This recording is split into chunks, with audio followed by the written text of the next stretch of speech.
नमस्कार मित्रांनो, श्री स्वामी समर्थ. आत्ता वाजले आहे पहाटेचे 4 आणि आपण जाणार आहोत सारंगपूरला. मग मीही जाण्याची तयारी करत आहे, कारण लहान मुलं सोबत असल्यावर तर सगळंच घ्यावं लागतं. नंतर खाण्याची तयारी, सर्व पाणी बॉटल, बॅग भरत होते. म्हटलं शिरा बनवावा थोडंसं त्याला सकाळच्या नाश्त्याला. त्याच्यासाठी शिरा बनवून घेतला आणि बाहेर येऊन बघत होते पाऊस उघडला की काय, कारण खूप पाऊस चालू होता. आणि आम्ही निघालो बसमध्ये. बस म्हणजे आम्ही सगळं फ्रेंड सर्कलने मिळून एक छोटी मिनी ट्रॅव्हलर बुक केली होती आणि आमचा प्रवास सुरू झाला हालोल ते सारंगपूर. सर्वांची लहान लहान लेकरं होती. सर्व मस्त, सगळ्यांनी वेगवेगळा नाश्ता वगैरे आणलं होतं. सगळे एकमेकाला शेअर करून मजेत खाणं पिणं चाललं होतं. सगळं एक्सायटेड होते सर्व जाण्यासाठी. एका ताईंनी ढोकळाही बनवून आणला होता आणि आमचा प्रवास चालू झाला. मग प्रवासात काय टाईमपास, मग सर्वांनी गाण्याच्या भेंड्या चालू केल्या, लेडीज वर्सेस जेंट्स. मग काय गाण्याच्या भेंड्या म्हटल्यावर काय सगळे 90चे बॉलिवूडचे गाणे चालू झाले. आणि ह्यावेळी कोण शूट करत होतं काय माहीत, कारण नेमकं त्यावेळेस काय झालं, माझ्याकडून त्या एसीच्या ह्याच्यातून पाणी गळत होतं. म्हणून मी ते साफ करायला गेले, ते पूर्ण माझ्याकडून तुटूनच गेलं. म्हणून सगळे मला हसत होते आणि मला म्हणत होते की आता याचे एक्स्ट्रा चार्जेस तुमच्याकडून घेण्यात येतील, आता तुम्ही याचे एक्स्ट्रा पैसे भरायचे म्हणे. अशी मजेशीर आमची ट्रिप चालली होती.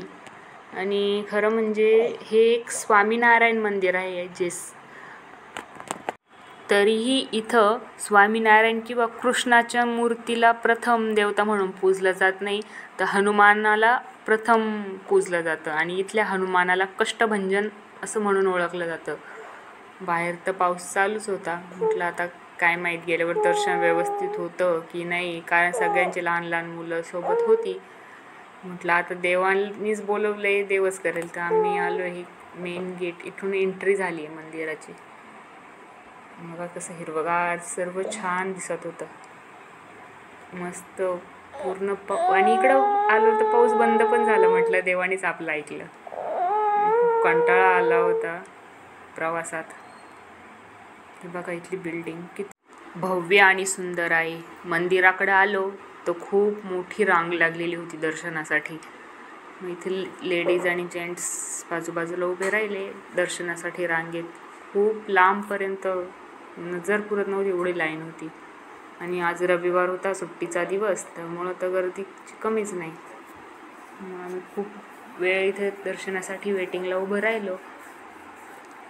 आणि इथला असा इतिहास आहे की इथली जी श्री कष्टभंजन देवाची मूर्ती आहे ना, ती गोपालनंद स्वामींनी स्थापित केलेली आहे. आणि असं म्हणतात की स्वामींनी जेव्हा या मूर्तीला काठीने स्पर्श केला, ती मूर्ती जिवंत झाली.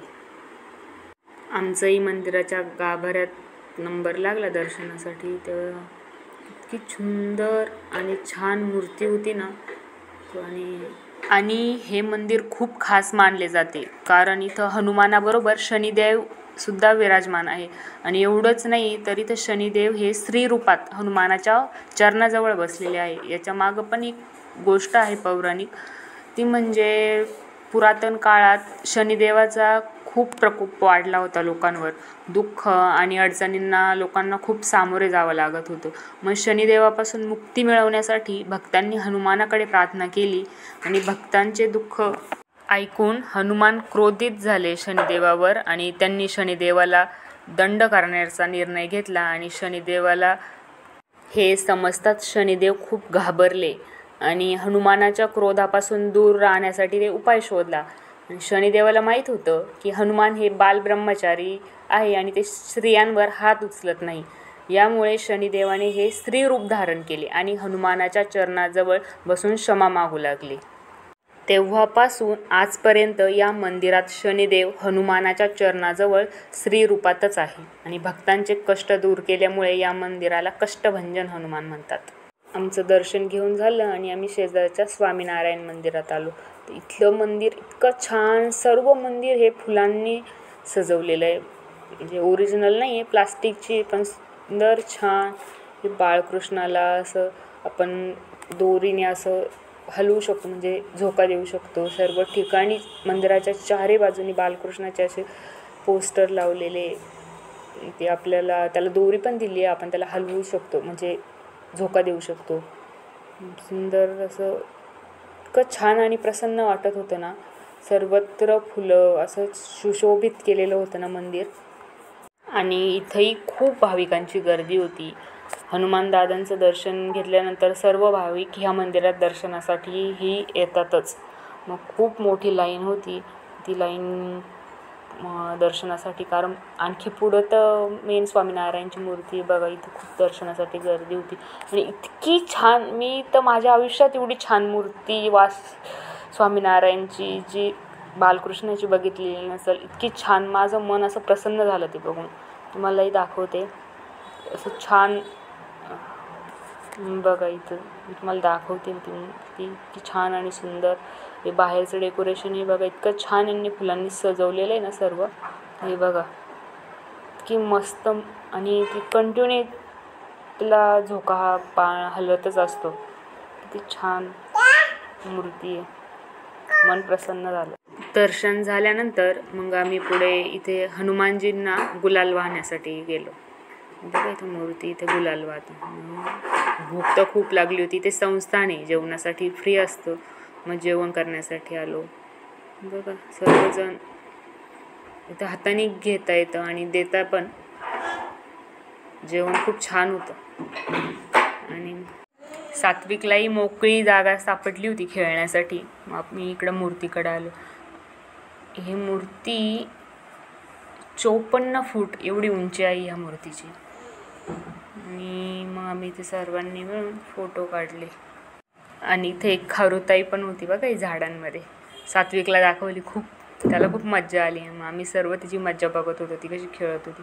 इथं बघा झाडांना कसे असं कुंडीचे, बदकाचे असे आकार दिलेले.